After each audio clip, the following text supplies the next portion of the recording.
Today's reading is from the book of Luke, chapter 15, verses 11 to 24, as follows.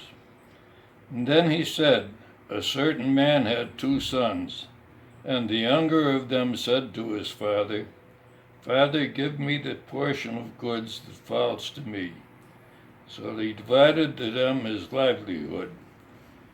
And not many days after, the younger son gathered all together, journeyed to a far country, and there wasted his possessions with prodigal living. But when he had spent all, there arose a severe famine in that land, and he began to be in want, and joined himself to a citizen of that land, that country, and he sent him into his fields to feed swine.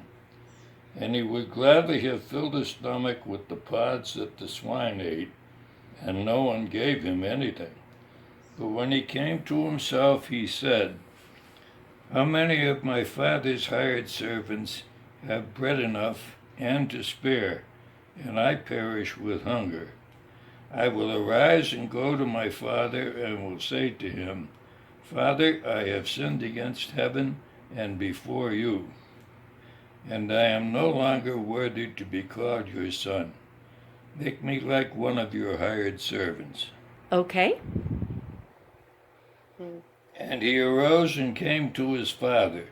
But when he was still a great way off, his father saw him, and had compassion, said to him, Father, I have sinned against heaven and in your sight, and am no longer worthy to be called your son.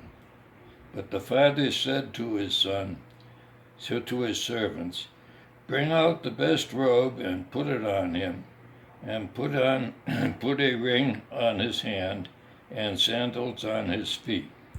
And bring the fatted calf here and kill it, and let us eat and be merry. For this my son was dead and is now alive. He was lost and is found. And they began to be merry.